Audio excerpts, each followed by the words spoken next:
What up, Cowboys Nation? It's your boy John G back with another one. This time we're going to have the New York Giants scouting report. You guys know what it is. It's Wednesday, so we're going to do the scouting report. And we have the New York Giants on Sunday Night Football. This is a very important game for both teams. As you guys know, if you go 0-2, if you start the season 0-2, your chances at the playoffs are very slim. So this is a must-win for both games. So what I'm going to do in this part one video is break down the defense of the New York Giants, and there have been a lot of changes. We had gotten accustomed to seeing them in the 4-3. The Giants this offseason have switched to a 3-4 with the new defensive coordinator, James Betcher, from Arizona Cardinals. He had been there the last 3 years, and they've been known over those 3 years as a run-stopping team and a team that can get after the quarterback, as knowing that Chandler Jones was the leading sack getter last year. I believe he had 17 sacks. But what they're known for is stopping the run and getting after the quarterback. So their front seven, they have the rookie B.J. Hill from North Carolina State on the D-line. They have a veteran, Damian Harrison, who's been in the league for about 7 years, and Dalvin Tomlinson from Alabama, and this is his second year. So for the most part, they're pretty young on the defensive line in the 3-4 scheme. That doesn't mean anything if you can't block them.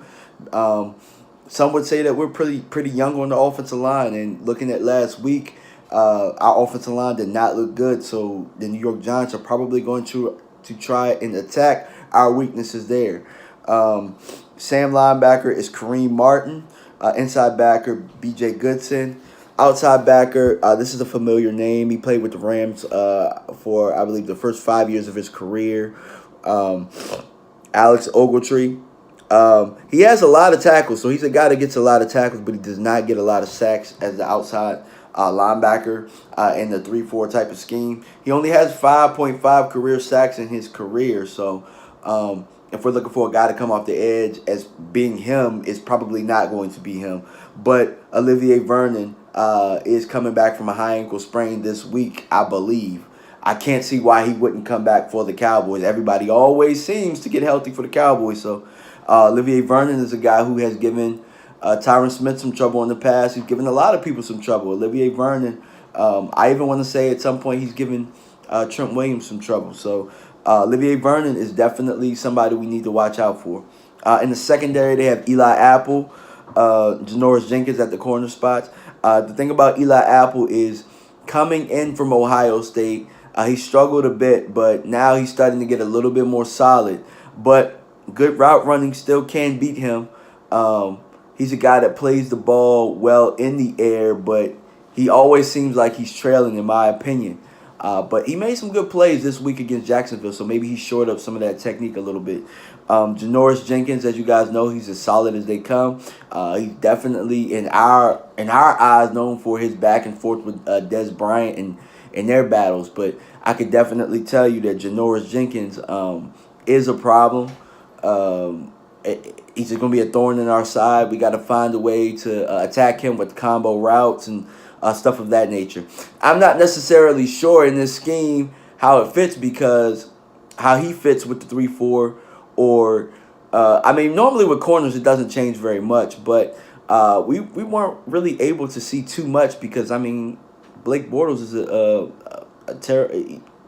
less than solid quarterback in my opinion. But then again, when Dak is not being protected, he's a less than solid quarterback as well. So, and if we know what the Giants want to do, they want to get after the quarterback and they want to stop us from running the football. Landon Collins is their strong safety. He's a really solid safety. I've always liked Landon Collins. He's very tough. He'll stick his nose in there, and he'll make some plays in the passing game. And then they have free safety to wrap it up their defense. They have Curtis Riley. So, offensively, what the Cowboys have to do with the Giants is take advantage of some of that youth in the inside. We have to find a way to run the football. Last week, we did not run the football effectively early. So what we have to do is, I think we got better once we spread out the defense and we were up-tempo. I think that Dak probably prefers that. So that's what I would suggest, coming out and starting fast against the New York Giants. I would say in the old scheme, running backs give them trouble out of the backfield catching the football. But with this new stuff, not so necessarily sure. But what I would suggest is the Cowboys attack the Giants by spreading them out. in the 3-4 and giving them different looks, different motions, and finding a way to run the ball early. Even some screens.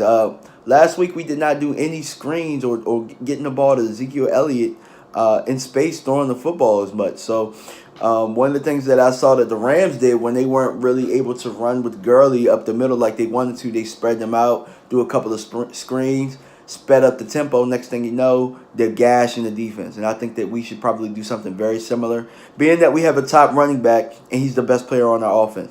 So what I would do is we have to find a way to run the football against this front. And if we're able to run the ball against this front, I think we can win this game. But let me know what you guys think. If I missed anything as far as the New York Giants defense, New York Giants fans, chime in as well. Let me know if I missed anything, if I was inaccurate on a few things. And that's my scouting report on the New York Giants defense. The offense will probably be here Friday. My scouting report will be here Friday for the offense. It's gonna be a little bit tough because I have a game tonight for my JV, and then varsity has a game tomorrow, and then we have the Storm coming on Friday. So thank you guys for tuning in. All right, guys, peace out.